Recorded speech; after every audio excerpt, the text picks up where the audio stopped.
मित्रांनो नमस्कार, मी मिलिंद जाधव TV10। मी आज महानगरपालिकेत आलेलो आहे आणि आपल्यासमोर आता इथं विशाल जाधव जे आहेत ते आज बरेच इथं पदाधिकारी आलेले आहेत। त्यांचं इथं आज येण्याचं प्रयोजन काय आहे याच्याबद्दल ती माहिती स्वतः विशाल जाधव सांगणार आहेत आणि कोण पदाधिकारी आहेत आणि काय विषय आहे हे नागरिकांना पोहोचण्याच्या दृष्टीने ते सगळं माहिती सांगणार आहे। नमस्कार, जय महाराष्ट्र। मी विशाल जाधव, भारतीय जनता पार्टी कामगार आघाडी सरचिटणीस पुणे शहर अध्यक्ष ओमकारजी दिलीप कदम। अनेक 6 महिन्यांपासून आणि अनेक 2-1 वर्षांपर्यंत कामगारांना जो होणारा अन्याय, जो होणारा अत्याचार आणि कामगारांचा पगार संदर्भात जो आम्ही महानगरपालिकेला पत्र व्यवहार करून आम्ही सारखं त्यांच्याबरोबर धडक मोर्चा आम्ही महापालिकेला आयुक्तांपाशी नेतोय। तर आयुक्तांनी आम्ही ज्या धडक मोर्चा आम्ही एक 15-20 दिवसामध्ये नेला होता, तर आयुक्तांनी आम्ही समक्ष बसून आम्हाला म्हणले तुम्ही पत्र व्यवहार करून आपण ठेकेदार संबंधित काय अधिकारी अशी चर्चा करून तुम्ही एक पत्र व्यवहार करा आणि त्याच्यावर एक चर्चा करून कामगारांसाठी एक चांगला एक मार्ग आपण काढू त्या पद्धतीने। तर ओमकार दादा इथं आलेले आहेत आणि आयुक्तांना भेटून आम्ही पत्र व्यवहार करून आमची जी काय मागणी आहे कामगारांसंदर्भामध्ये आणि जे ठेकेदार संदर्भामध्ये आणि अधिकारी जे वर्ग आहे त्यांच्या संदर्भामध्ये असे काय पत्र व्यवहार आम्ही तिथे केलेले आहेत। आयुक्तांना आम्ही समेत घेऊन आज त्या मिटिंगमध्ये आढावा घेणार आहे। तर बाकीचे विषय दादा बोलते। दादा, तुमची पद्धत सगळ्या लोकांनी पाहिलेली आहे। तुम्ही बेधडकपणे आणि तळागाळातल्या लोकांसाठी इतके झटत असता अतिरिक्त आयुक्तांच्या बाहेर तुम्ही बसलेले होता।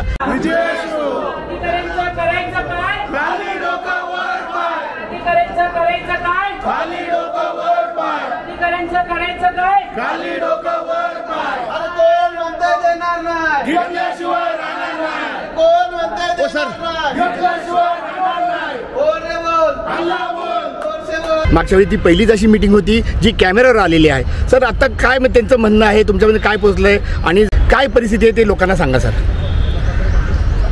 मागच्या वेळेस मी कामगारांचं सुरक्षा रक्षकांचा विषय होता, त्यावेळेस मी पृथ्वीराज VP साहेब उपायुक्त यांच्याकडे आम्ही एक धडक मोर्चा घेतला होता। त्याचं कारण होतं की जवळपास 1,500 ते 2,500 फक्त सुरक्षा रक्षक आपल्या महिला भगिनी बंधू आहेत की जे गेले वर्षोनवर्ष महापालिकेच्या सेवेत आहेत आणि त्यांच्यावर आत्तापर्यंत म्हणजे जे कोण त्यांना अपॉइंट केलेले जे सर्व ठेकेदार आहेत त्यांच्याकडनं दरवेळेस अनियमितता, भ्रष्टाचार, PF ESIC वगळून पगार देणे, सुट्ट्या म्हणजे पूर्ण हजेरी असेल तरी हजेरी मारून 500-1000 रुपये असे क्वांटममध्ये ते लाखोंनी महिन्याला त्यांनी पैसे ज्यांच्या हातावर पोट आहे त्यांचे यांनी चोरलेले। त्या विषयाच्या विरोधात मी व आमचे सर्व पदाधिकारी विशाल जाधव, वसीमभाई शेख, अक्षय कांबळे, आता जे बाकीचे सर्व पदाधिकारी आम्ही मागच्या वेळी धडक मोर्चा घेतला होता आणि आमचं म्हणणं होतं की तो पगार ज्यांचे PF ESIC तो तर मार्गी लागला पाहिजे। आत्ता नवीन जे टेंडर काढत आहेत 1,500-2,000 परत 500 जणांची वाढ केलेली, हे फक्त 2,000 नाही आहेत। पुणे महापालिकेत जवळपास 20,000 ते 22,000 कॉन्ट्रॅक्टी पद्धतीने काम करणारे आपल्या महिला भगिनी बांधव आहेत आणि हे सर्व एकाला नियम लागला तर हा सर्वांना नियम लागला पाहिजे या दृष्टिकोनातून आम्ही सर्वात मोठं खातं आहे सुरक्षा रक्षक यांच्यावर दबाव टाकलेला आहे, जेणेकरून हे सर्व अटी व नियम ते खालपर्यंत पोचतील आणि सर्व 20-22,000 फक्त महापालिकेचे सेवक आहेत त्यांना पुढे याचा उपयोग घेता येईल। त्यांच्यावर होणारा अन्याय तर आम्हाला अन्यायाला वाचा जी फोडता येईल आणि पुढं त्यांच्या भविष्याला सर्व महापालिकेच्या राज्य शासनाच्या कॉन्ट्रॅक्टी कामगाराच्या ज्या योजना आहेत त्याच्यात त्यांना लाभ घेता येईल। आणि काही मुद्दे आम्ही काढलेले आहेत की जेणेकरून VP साहेब म्हटले होते की ही सर्व तुम्ही एक निवेदन द्या ज्याचे करून नवीन येणाऱ्या टेंडरमध्ये तर आमच्या मागण्या बेसिक अशा आहेत की जो टेंडर भरताना तो जो ॲन्युअल ते एक रेट आहे त्या रेटमध्ये भरला गेला पाहिजे, जेणेकरून PF ESIC gross salary tax deduction जे काय होतं ते वगळता कामगारांना योग्य तो पगार त्यांच्या हातात मिळाला पाहिजे। आणि प्लस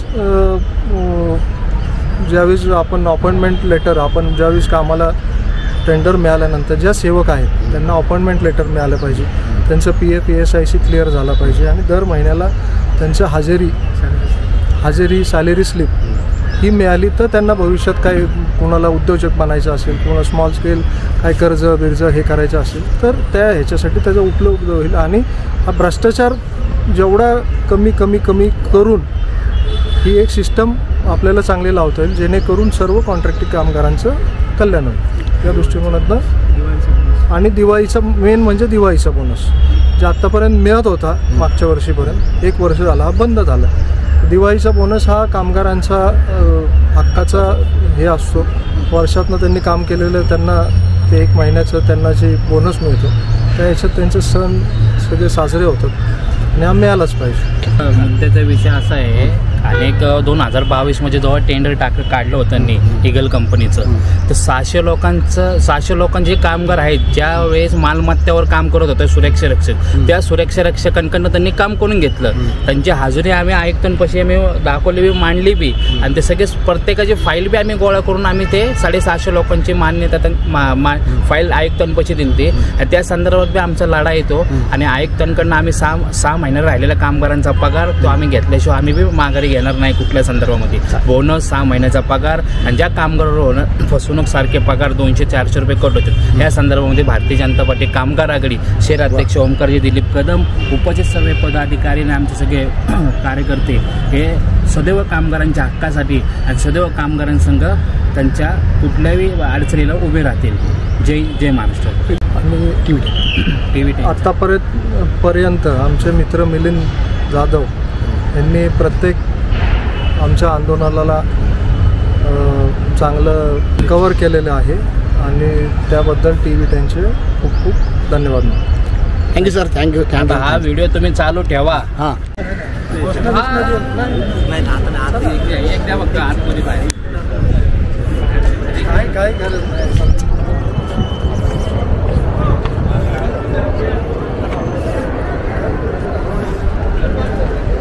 भारतीय जनता पार्टीचा, कामगार आघाडीचा.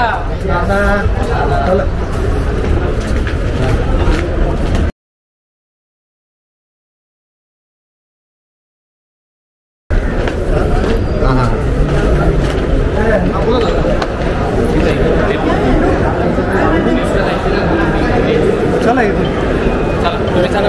Yes yes yes.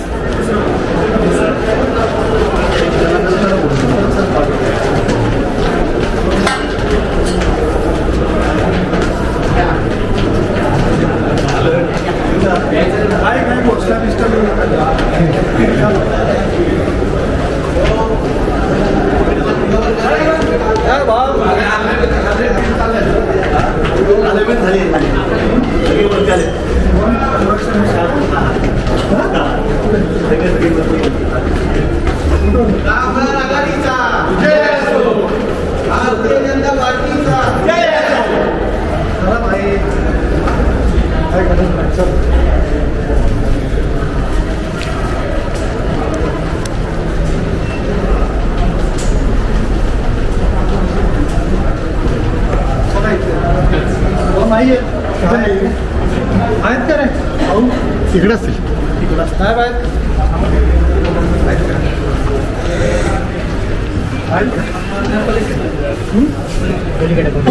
चला नाटक कुठे आहेत? तिने कुठे सांगितलं? बॉडीगार्डने कुठे सांगितलं? जनरलला.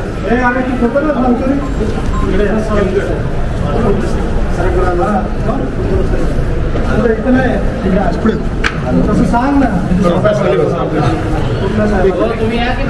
हां ते मला सर तुम्हाला आज विचारावं लागलं का मला घ्यायचं का नाही? हां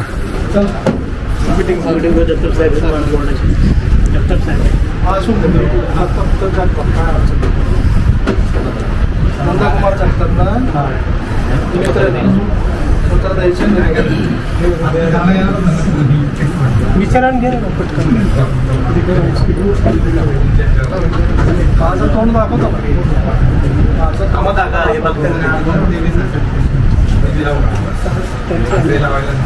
तुम्ही पुढं. नाही थांब, माझ्याबरोबर राहिलं पहिलं, हे मला अडवणार आहे.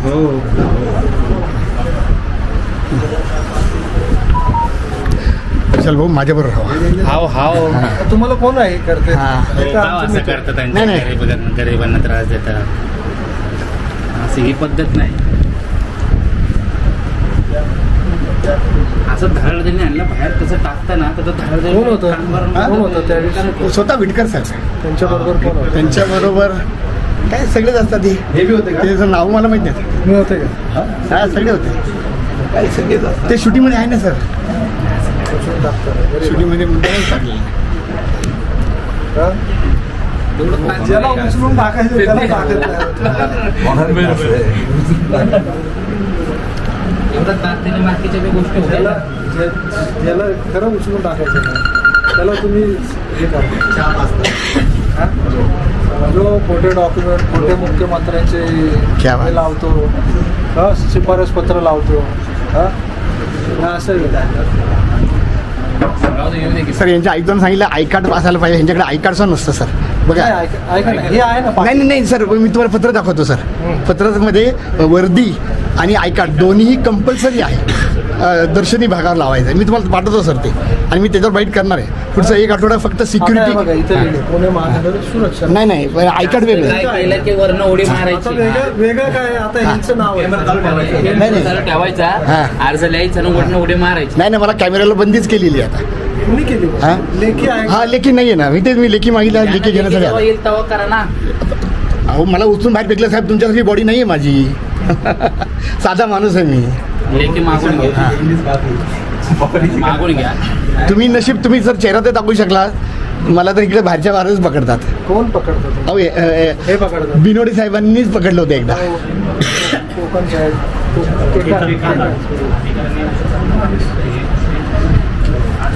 आणि मी तर प्रेमानं बोलणारा माणूस आहे. गोरगरीब जनतेला बाहेर फेकताल तुम्ही. गोरगरीब जनतेने जायचं कुठं? करू शकतो म्हणजे बचावे. हा उद्या तुम्ही मंत्री आमच्याकडनं लूटमार केला यांचं मंत्री डायरेक्ट. जाधव, विशाल जाधव साहेब, तुम्ही पहिले अधिकारी आहात. नाही तुम्ही तुमच्या पदाधिकारी जे म्हणजे चुकीच्या गोष्टीला चुकीचं म्हणून समोर सांगताय सर. याच्याबद्दल TV 10 तर्फे धन्यवाद सर. उद्या यांनी मला सांगितलं सुरक्षा रक्षकांनी विशाल जाधवने आम्हाला खंडणी मागितली. माझ्याकडे काय पुरावा? माझ्याकडे मोबाईल पुरावा. साहेब बघा व्हिडिओ मध्ये मी खंडणी मागितली का? नाही. क्या बात आहे. आणि दुसरे सर, ओंकार दादा, तुम्ही सांगितलेला शब्द ठेवला सर, की तुम्ही म्हणलात की मी अन्यायाच्या विरुद्ध उभा राहणारा माणूस आहे. सदैव. क्या बात आहे सर. अतिशय धन्यवाद सर. भारतीय जनता पार्टी कॅमेरावर बोलते सर. TV 10 तुमचा फॅन झालेला सर. सदैव कामगारांसाठी भारतीय जनता पार्टी कामगाराकडे आमचे पदाधिकारी, आमचे ओंकारदादा, विशाल जाधव आणि जेवढे पदाधिकारी दिवस रात्र कामगारांसाठी तिथं उपस्थित राहणार. आम्ही सर कामगार बरं, आमच्यासाठी सुद्धा सगळ्यांसाठी. तुम्हाला जो भोसेकर साहेब या की दावा केला काय नाही त्या दिवशीचे पॉईंट त्यांनी पॉईंट मुख्य गाणं लावलं. एकदम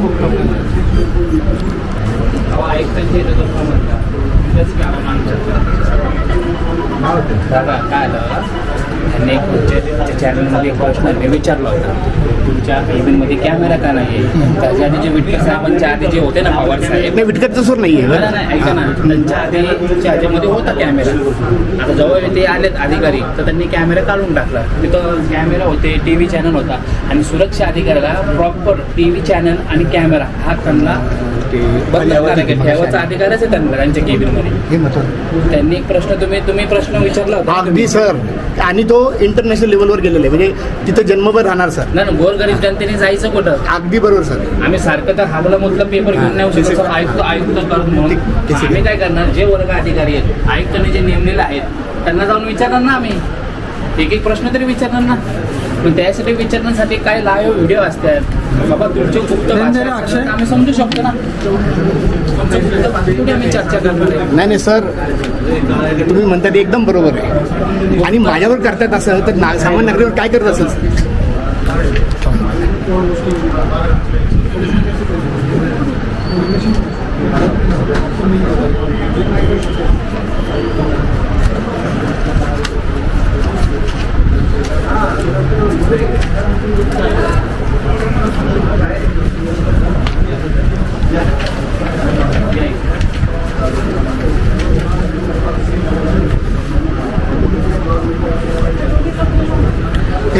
आपल्याबरोबर आहेत ना? हा, हां हे पदाधिकारी. हां, हे यायला पाहिजे सर. थोडं मागे बघा थोडंसं, या सरांचं नीट येईल.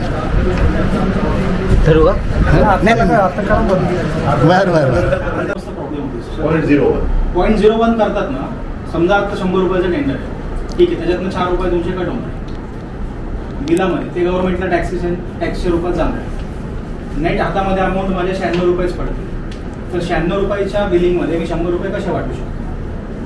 नाही, त्याच्यामध्ये त्याच्या आम्ही प्रॉफिट धरूनच कॅल्क्युलेट करतो. आम्ही 6% किंवा 60% कॉन्ट्रॅक्टरचा प्रॉफिट आहे असा एस्टिमेट तुम्ही करतो. तसं मिनिमम वेजेस प्लस त्याच्या प्रॉफिट. नाही, तुम्ही बीओपी बनवता सर, तुम्ही बरोबर बनवता ना, 6% 60%. हां, पण वर्क ऑर्डर ज्यांना होती त्यांना 0.01% लोक भरतात. जे हां, माझा 100 रुपीज आहे एस्टिमेट, त्याच्यामध्ये मिनिमम वेजेस पण आहे आणि त्याच्यात 6% 60% प्रॉफिट पण आहे. बरोबर. 100 रुपयामध्ये जर त्यांनी 99.999 जे पण भरला त्याच्यामध्ये नाही काय तसं होत नाही सर. तुमच्या याच्यामध्ये जे असतं ना बीओपी मध्ये, त्याच्यामध्ये मिनिमम वेजेसनुसार समजा 17,800 पगार आहे, तेवढंच मेन्शन केलेलं असतं आणि त्याच्यावरती तुम्हाला सर्व्हिस चार्जवरती बिडिंग करायचं असतं. तर याच्यामध्ये लोक काय करतात, 0.01%ने बिडिंग करतात आणि त्यांना वर्क ऑर्डर झाडण कामामध्ये तर असा नव्हतं. नाही, आपण तुम्ही म्हणत आहे की सिक्युरिटी आणि ठीक आहे, मी चेक करू. बाकीचे जे ठिकाण आहेत MSC जे आपल्या ते काय करतात? ते 3.5 to 5 एवढीच रेंज दिलेली अबावमध्ये, की म्हणजे काय होतं, सगळे टॅक्सेशन आणि जे खरंच काम करतात ना त्यांच्या हातात जो ठरलेला पगार आहे कॉन्ट्रॅक्टी कामगार, काय होतं ठेकेदार मग त्यांचे पैसे मारतात. मग ते पॉईंट लक्षात आले. त्याच्यामुळे आम्ही पण ते 6% प्रॉफिट काउंट करूनच आम्ही एस्टिमेट थोडा अभ्यास केला त्याच्यावर. तुम्ही पण एकदा करा, तुमच्या टेक्निकल टीमला इव्हॅल्युएशन हे कोणी MSCBच्या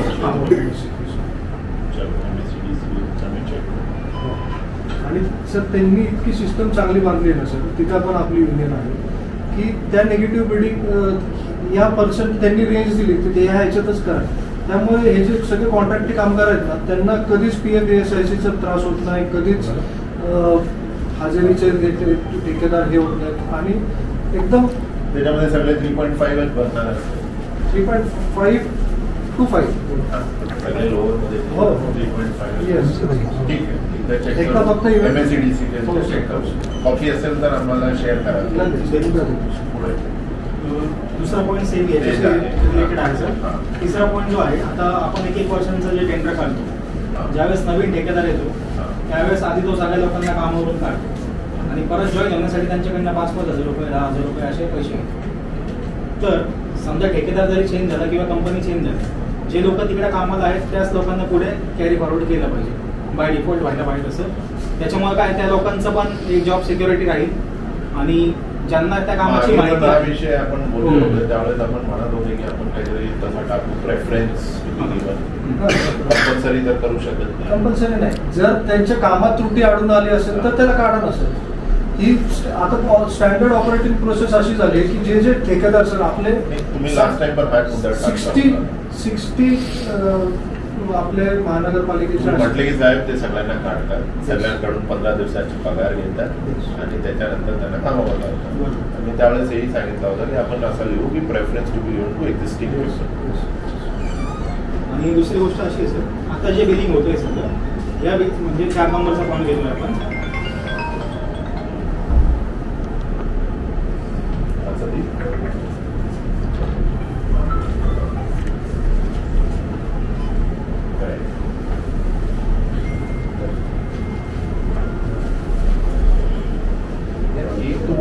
पानेर लिंक रोड उसके अलावा देखो उसमें एग्जिस्टिंग 450 व्हीकल्स हमसे आए स्वतःचे that we are in the process of auctioning. Okay, 15 दिन में महीना तो लगेगा उसको, तो वो एक स्पेस हो जाएगा. Other apart from that I think 50 to 75 की तो अभी भी जगह है वहाँ पे आपके. और बाकी सिटी के 4 जगह का आइडेंटिफाई करके बताते हैं. चौथा पॉईंट असा आहे सर, आता समजा एखाद्या कंपनीला वर्क ऑर्डर मिळाली, जे काही स्क्रुटिनी आहे टेक्निकल फायनान्शियल त्या झाल्यानंतर त्याच्यानंतर जे काही कामगार त्या कंपनीकडे कामाला असतील त्यांना त्यांनी ऑफर लेटर आणि अपॉइंटमेंट लेटर देणं गरजेचं आहे. तर मागच्या वेळेस पण विटकर साहेबांचे याच्यामध्ये काय आहे, लोकांकडे ऑफर लेटरच नाही, त्याच्यामुळे ते कामाला आहेत का नाही, पगार घेतात दुसरे लोक, काम करतात दुसरे लोक, अशा भरपूर तक्रारी आहेत. अशा जवळपास 100 सगळे कंडिशन्सचा मी एक सर्क्युलर काढतो आणि that circular has to be follow. आणि जो हा जो विषय आहे ना सर, हा क्रिटिकल आहे. म्हणजे ह्याच्यातच सगळं भ्रष्टाचार आहे करतो. ठेकेदार काय करतो, 500 जणांचं आहे तर 70-80 लोकांची ऍडजस्टमेंट करतो. जर 500 लोकांना अपॉइंटमेंट लेटर मिळाली तर हे जे ऍडजस्टमेंट होते ना, ती ऍडजस्टमेंट होणार नाही. पण हे पण नेहमी आम्ही त्यांना म्हणतात, पण ते काहीतरी महिन्यानंतर 2 महिन्यानंतर काढतात. अजून दिलेलंच नाही. एक मिनिट, अजून नाही दिलेली लास्ट. कारण का ती ऍडजस्टमेंट त्याशिवाय होऊ शकत नाही. ही ऍडजस्टमेंट ऑफर लेटर मिळालं, आता इथे 20 जण आहे, 20 जणांना ऑफर लेटर मिळाली तर एक तर त्यांना भविष्यात बँकेत कुठल्या पतसंस्थेतनं 50-50 हजार लाख रुपयाचे जर कर्ज बिझनेससाठी पर्सनल PFESI ते होणारच नाही ना सर. हे कंडिशन आम्ही टाकू, तोपर्यंत आम्ही पण त्यांना पेमेंट नाही करणार. आणि सर अपॉइंटमेंट लेटर जे असेल ना, त्याच्यावरती ग्रॉस सॅलरी जी आहे ती महानगरपालिकेने जे काही ठरवली आहे मिनिमम वेजेसनुसार, त्याच्यातनं जे काही स्टँडर्ड डिडक्शन आहे आणि नेट सॅलरी किती पडणार, ऑफर लेटरमध्ये नसतात. ऑफर लेटरच येत नाही सर. जे आलेलं आहे अजून एक पण ऑफर लेटर नाही.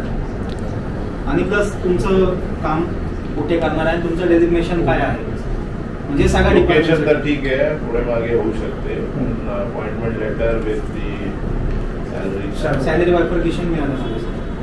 दुसरं आहे सगळ्यात महत्त्वाचा मुद्दा, पगार जो आहे 3-3 महिने होऊ नये. 10 तारखेच्या आतमध्ये पगार व्हायला पाहिजे. ते आम्ही पण आमची कंडिशनमध्ये टाकतो. पण सर याच्यामध्ये असं होतं, बीड कॅपॅसिटी जर कोणत्या कंपनीत जमा करताय की आम्ही हे टेंडर करू शकतो, त्याच्या सिक्युरिटी डिपॉझिट पण जमा करतो. सिक्युरिटी डिपॉझिट पण आहे, तरी पण लोकांचा पगार होतो. मग त्यांची खरंच कॅपॅसिटी आहे का नाही करायची त्याच्यावर कॅपॅसिटी असते ना, बिल्ड कॅपॅसिटी, पगार होत नाही ना सर. तर काळे जो कॉन्ट्रॅक्टर आहे ना, ते एक उदाहरण नाही, उदाहरण नाही काळे सिंग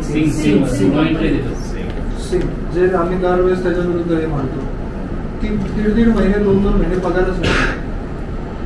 यांचा हातावर पोट आहे ना सर. याचा एकच उपाय आहे की जे DMC आहे किंवा जे सिक्युरिटी अधिकारी आहे त्यांनी हे फोर्स केला पाहिजे दर महिन्याला की त्यांना पैसे आपल्याकडून ट्रान्सफर झाले की नाही झाले, पण त्याला ते 10 तारीखच्या आतमध्ये पैसे दिले पाहिजे. केंद्र आहेत ना, केंद्र साहेब DMC जो देखता है ना, DMC सिक्योरिटी विभाग केंद्रे चेक करता है PF और ESIC कपात झाली की नाही, ते चेक करतात. 10 तारीखच्या आतमध्ये झाला की नाही ते आमचे जे ऑफिसर आहेत त्यांची जबाबदारी. पूर्वी होते पाटील मॅडम.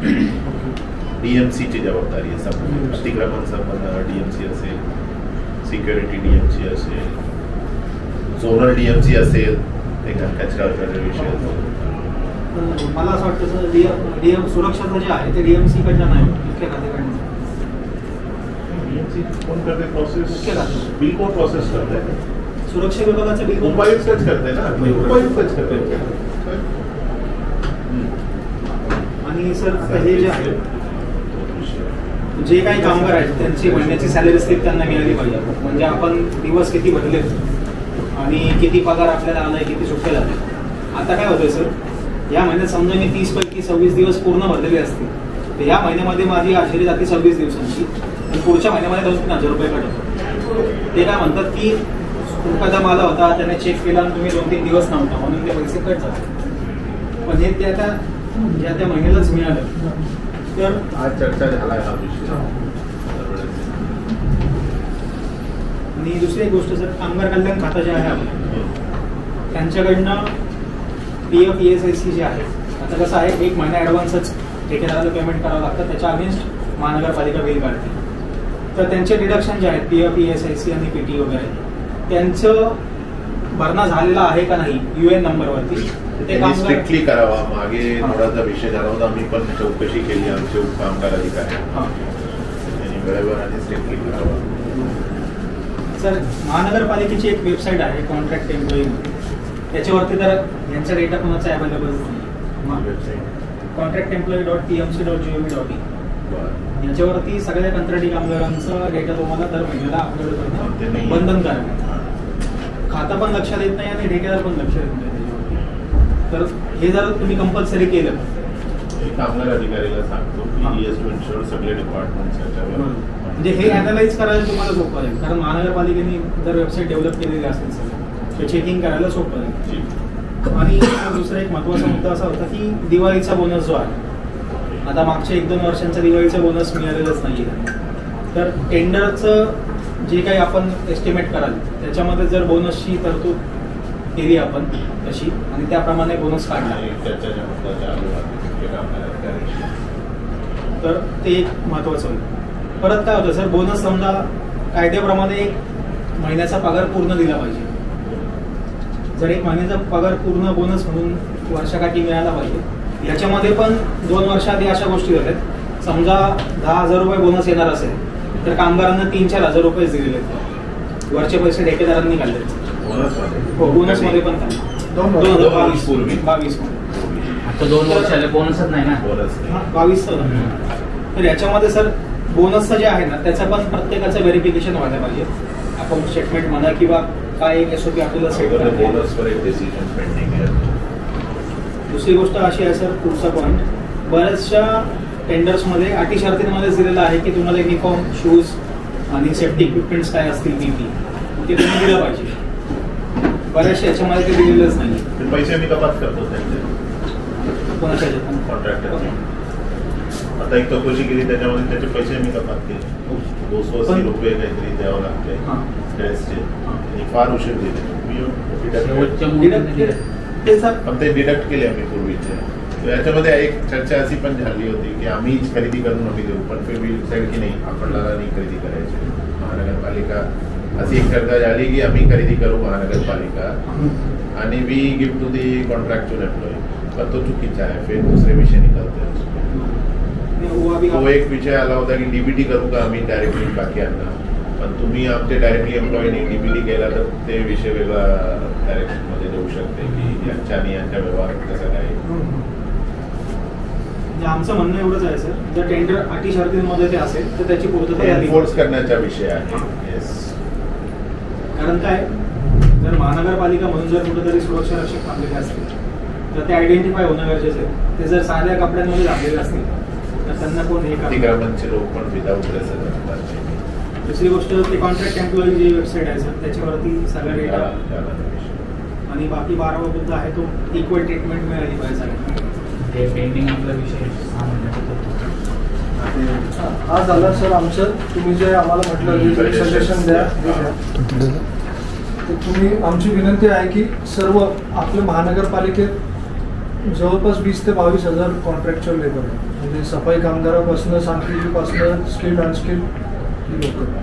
तर हे जर तुम्ही सर्वात मोठं सुरक्षा रक्षक आहे, हे जर त्यांना हे केलं तर जे सामान्य रस्त्यावर काम करणारे सफाई कामगार आपले बंधू भगिनी आहेत त्यांना पण हे मोठ्याने एन्फोर्स केलं तर छोटे पण automatically they will follow the norms. आम्हाला पण झाडण कामाच्या आम्ही एक नवीन टेंडरच करत आहे, त्याच्यामध्ये बघू याच्यामधनं एक अल्टरनेटिव्ह टाकतो. कारण कसं झाडण कामाच्या ह्याच्यातच सगळं सर्वात मोठं झाडण कामाच्या लोक सगळं घाणे काम करतात आपले सगळे बंधू वगैरे आपले नागरिक. पण महापालिका म्हणून ठेकेदारांना तुम्ही देता, ठेकेदार ते तसं फॉलो करत नाही. तर कुठेतरी आपले 20-22,000 आपल्या भरोश्यावर चालणारे महापालिकेच्या भरोश्यावर चालणारी आपली लोक आहेत, आपले नागरिक आहेत. महापालिकेने ॲज अ पेरेंट किंवा ॲज अ नॉट पेरेंट म्हणता येईल प्रिन्सिपल एम्प्लॉय म्हणून फक्त हे आणखी स्ट्रिक्टली एन्फोर्स केलं. आणि मागचा वेळेसचा परत मुद्दा परत घेतो, ते तुम्ही म्हटले होते 6 महिन्याचे जे आपले 40 किती जण होते 350 किती जणांचं 6 महिन्याचं 2022 6 महिन्याचा पगार मिळतो. 6 महिन्याच्या पगाराचा जो विषय होता किती लोकांचा तो कमीत कमी आता आपले 130 लोकांची यादी त्यांची अजून तपासणी चालू आहे. ते लास्ट टाइम म्हणत होते की हो सर फाईल बुक करतो तुमच्याकडे. आहे ना, फाईल आहे, अजून फाईल माझ्याकडे आली की तपासणी चालू आहे. सर तुम्हाला आता फ्रँकली सांगतो, म्हणजे तेवढं आम्ही ओपनली सांगू शकतो का हे फक्त आणि फक्त हे पैसे. तुम्ही गेले होते का DMC कडे? हे जे ठेकेदार आहेत हे आणि आपले अधिकारी मिळून हे पैसे न आणि द्यायचे. ते कुठला कंपनी आहे?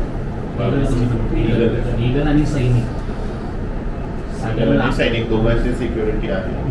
हा, बोला. सगळ्यांना हा विषय आयुक्तांविषयी बनकर साहेबांना परत आपले कामगार आयुक्त नाही का त्यांना बी हा विषय माहिती आहे, बनकर साहेबांनाही माहिती आहे. ज्यावेळेस एखादा माणूस त्या महापालिकेच्या मालमत्तेवर काम करतो त्यावेळेस कंपनीचा एखादा माणूस इथं आला पाहिजे तेव्हा तो माणूस साईटला होतो, पण कंपनीचा माणूस इथं गेलाच नाही आणि त्याच्याकडनं काम करून विषय घेतलं. मला माहिती आहे ते आदेश देण्यामध्ये टेंडर होण्यामध्ये काहीतरी 5-6 महिने लागले होते. बरोबर. आणि ते ड्युरेशनमध्ये त्यांनी काम केलं. बरोबर. पण आता पगार कोण देणार तो विषय होता. माहिती आहे 3री बार हा विषय आहे. So, 3री बार पण ते फाईल अजून आली नाही. आता ते अजून त्यांची चेकिंगचा विषय चालू आहे. अटेंडन्स चेकिंग वगैरे ऍडजस्टमेंटचा विषय चालू आहे. आम्हाला 10 जणांकडनं निरोप येतात, हा विषय सोडा. मी एक हिअरिंग लावतो. मी हिअरिंग लावा. हिअरिंग लावतो. काय होतं Yes. गरिबांच्या 1 रुपया बी गेला नाही पाहिजे अशा मी हिअरिंग लावतो. माझ्या स्तरावर. सिरियस याच्यावर सांगतो की त्यांना पण मला पण 10 जणांकडनं इकडून तिकडून की हा विषय सोडा, पुढचा बोला. आणि काय कसलं काय आम्हाला काही कुठल्या गोष्टीला इंटरेस्ट नाही. कामगारांची त्यांची एक पण रुपया त्यांचं इकडचं तिकडचं त्यांचे कष्टाचे ते त्यांना मिळाले. त्याच्यात काही अधिकारी आहेत ते आता तिथे सेटलमेंटच्या दृष्टिकोनातून हे करतात. म्हणून हा विषय वर येत नाही. 3 महिने चौकशी चालू आहे म्हणून हा विषय सर येत नाही. कारण पण तुमच्यापर्यंत नाही सर बोलले ना हिरिंग लावतो म्हणजे सरांचे सगळे टेबलवर भाई कागदपत्रे आपले सर्व जे उद्या म्हणले का कागदपत्र आपल्याकडे आहेत पण जमादारची सही स्वतः ज्यावेळेस एखादा व्हिजिट मारतो ना अधिकाऱ्यांची घोरपडे उद्यान साहेबांची सही होते हजेर होते त्यांच्या सही कन्फ्युजनचं कारण तेच होतं की त्यांनी काम केलं. टेंडर त्यावेळेस होता नाही.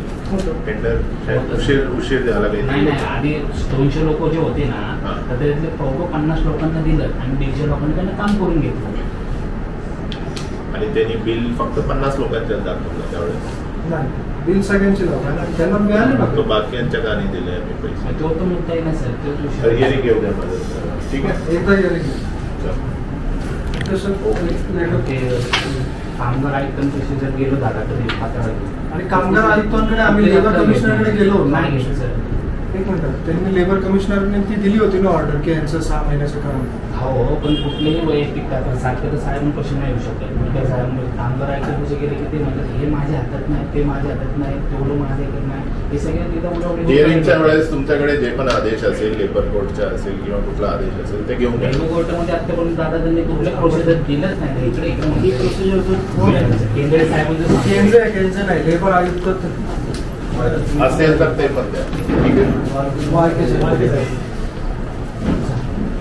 तुमचं चालूच आहे. त्यांच्याकडनं मी काम करून ते घेतलंय. विषय मागे बोलले होते. आपल्या मंत्री साहेबांनी 2दा फोन केला तरी यात आमच्या 2 ताईंचं झालं. हे 6 महिन्याचा विषय. रेग्युलर मध्ये काम आता पण काम करतायत सर. आदेश नाही दिला. आदेश नाही. किती महिने ताई काम करतात? 6 महिने आपलं काम करतायत आपल्या पॉईंटवर.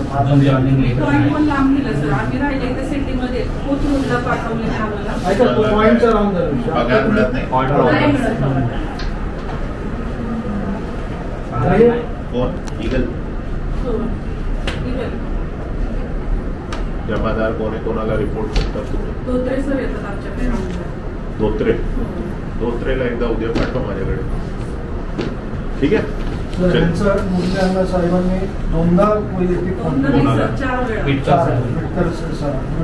फोन केलं स्वतः सरांनी आमच्या समोर झाप दाबलेलं पण की यांचं काय ते विषय मार्गी लावला. आता जर आमच्या जर खासदारांचा जर विषय जर हे करत नसेल तर हा वेगळा विषय. समजू द्या मला विषय. किती वेळा झाला ताई फोन अण्णांनी स्वतः केला ना. आम्ही 4 वेळा भेटायला गेलो आणि समोरासमोर सांगितलं तेव्हा त्यांनी आम्हाला काय सांगितलं मागच्या महिन्यात फेब्रुवारी 1ला आम्हाला ऑर्डर हातात देतो म्हणजे फेब्रुवारी अख्खा संपला मार्च चालू झाला.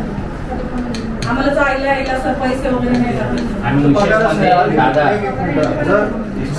आमच्या जर खासदार साहेबांनी मंत्री महोदय साहेबांनी जर 4 वेळा जर सांगायची वेळ येत असेल आणि जर आपले निगरगट्ट अधिकारी तुमच्या या डिपार्टमेंटचे ते जर ऐकत नसेल तर ह्याचं कुठंतरी तुम्ही सिरियसली हे घेतलं पाहिजे. ठीक. यांचं नाव आणि हे आता तुम्ही लिहून द्या सर. नाही आवश्यक नाही, ते धोत्रेला माहिती असेल. धोत्रे सर रोज येतात, त्यांच्याकडे आमच्या रोज हजेरी आहे. जेव्हा ते येतील तेव्हा मी हजर असतो तिथे. यांचं झालं पाहिजे. धोत्रेला माझ्याकडे पाठवा, मला समजू द्या. त्यांचं कसं आहे माहिती आहे, ज्यांचं पेमेंट होतोय त्यांना बोलत नाही आणि हे टाइम टू टाइम जाऊन सुद्धा यांना बोलतात. असं आहे की सर. ठीक आहे, बघतो. आणि विशेष म्हणजे पगार पण नाही आणि बोलणं सुद्धा 2 मिनिटं. काय तुमचं घर जप्त झालं का नाही? ते मैत्रिणीकडे राहतात नाही. जेवढी डेंजर परिस्थिती आहे. माझ्या मुलाची फी त्या हॉस्पिटलमध्ये लोकांनी कॉन्ट्रिब्युशन काढून भरली सर. मी जर कुठे काम करते, एक महिला घराच्या बाहेर पडती तर ती कुठेतरी 2 पैसे कमवण्यासाठी पडती, काहीतरी आर्थिक अडचणी असतात त्यासाठी पडती. जर तिला तेच पैसे नाही भेटत तर मग काय उपयोग आहे तिने कामाला जाऊन? विषय संपलेला. धोत्रेला बोलवला. आता 2 महिने आला पगार नाही सुरक्षा. ते झाला ना, डिसेंबर जानेवारीपर्यंत झाला आहे. 2 महिन्यात तुमचा पगार झाला का नाही? झाला का पगार? झाला का? झालाय. इगलचा नाही झाला. इगलच्या पण होईल. त्यांना एक पत्र पाहिजे होतं, मी विठ्ठलला सांगितलं आहे ते पत्र. 2 महिन्यात मी तक्रार केली होती डिग्रीच्या आणि डिग्रीच्या आला ना सर. तुम्ही काय तपास केला त्याचा अहवाल मला पाहिजे. डिग्रीच्या आला त्याच्या बरोबर सर ऐका ना, तुमच्याकडनं जी तपासणी झाली त्याचा मला तेवढा अधिकार आहे. मी जर कंप्लेंट पेंडिंग विषय तुमच्याकडनं अपेक्षा घेऊन येतो सर. आम्ही तुम्ही मस्त तुम्हीच आम्हाला द्यायला लागले तर आम्ही कसं हे करायचं सर? सगळं मला द्या, मी परत त्याची ती हजेरी आणि हे ते सगळं हे देते सर. जर मी डिग्री घेतली इथं या कॉलेजची आणि जर मी इथं सुट्ट्याच नाही मारल्या आणि ते कोर्स कंपल्सरी तर कसं मिळू शकतं सर? युनिव्हर्सिटीच्या पत्राला सर मला ते तुम्ही काय अभ्यास केला ते हे करून द्या ना सर. मी परत अजून हे करायला देतो. अहवालमध्ये कॉपी देतो. अहवाल पाहिजे. हा प्रेशर वाईज असेल दादा ना काय असते विठ्ठल साहेबांबद्दल कोणाचं प्रेशर वाईज असेल असं मला असं वाटतंय. आपल्याला माहिती पाहिजे. सगळे अटेंडन्स आहेत ना, पण ते 6-6 महिन्यांचं आहे ना, सही शिक्का आहे. आता मुद्द्यावर बोला ना, बाकी विषय नाही. ठीक आहे सर. फक्त उद्या धोरणाचे धोत्रेला बोललो मी. किती वेळ बोलू मी? आता 4थी वेळ म्हणत आहे. ठीक आहे सर. ठीक आहे सर. ठीक आहे, चल. Yes madam. तुम्हीच पकडा बोला.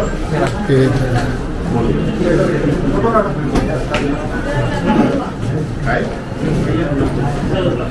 हां हां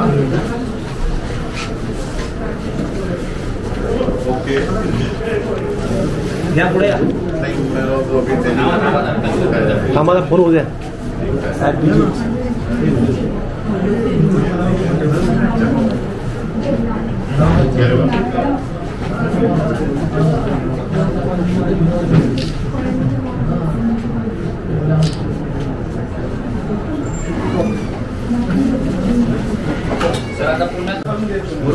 नाही नको. चला सर, तुम्ही एकदा सांगा त्यांना सर. तुम्ही रिक्वेस्ट केली म्हणून आहे, सांगा ना. फोन काय चला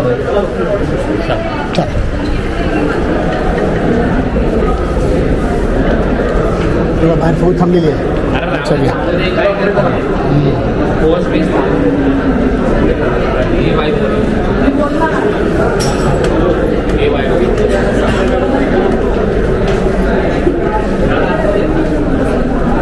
You just be far from me, but near to me.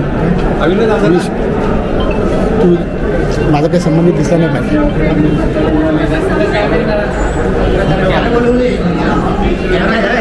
हे काय बघा ना. नाही तुम्ही घ्या, आमच्यात धाडच नाही साहेब. आता आहे का? आता आहे का? आता साहेब ओमकार सरांनी येऊ दे ना.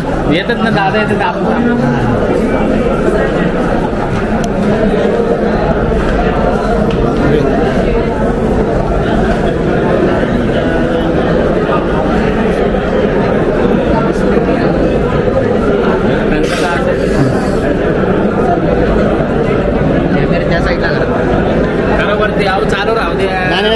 चालू आहे. पुढं मागं हे आहे. आहे ना सगळे पदाधिकारी गाईड करताय. विषय तो नाही आहे. विषय तो नाही आहे. कसं आहे माहिती काय, तुम्ही आहे तोपर्यंत मी ते म्हणलं ना. नाही एवढे काय जमले तिला काय अर्ध पाहिजे लक्षात घ्या. काढले ना, व्हिडिओ काढलेला आहे. वर घ्या असं वर न काढा बिंदास काढा ना तर पडून गेलं ना आज तर तुम्हाला कुणी काय बोललं ना ते खलासच आहे आज तर तुम्हाला कुणी काय बोललं ना ते खलासच आहे आज तर तुम्हाला कुणी काय बोललं ना ते खलासच आहे बस झाशीची राणी बोलली संपला विषय झाशीची राणी बोलली संपला विषय क्या बात है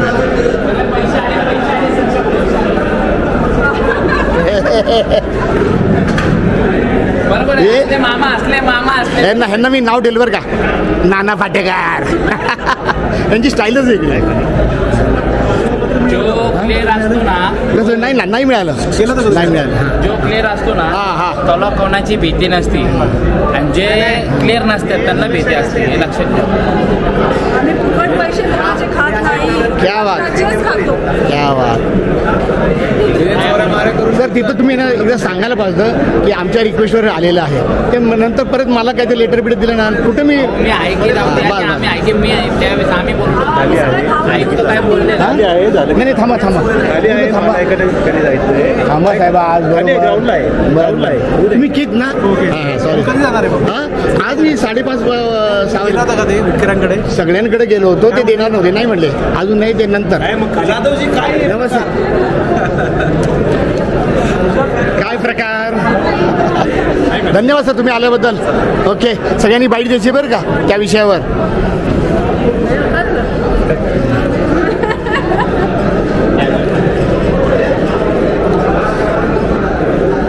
एक वेळेस पुणे महानगरपालिकेमध्ये नाही पुणे शहरावरती त्यापेक्षा डबल स्टँड आपल्याला गोळा करावा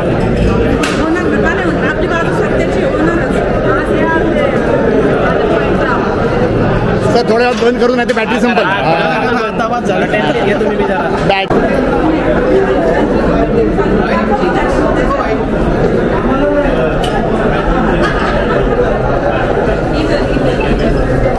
हॅट्स ऑफ सर सल्यूट तुम्हाला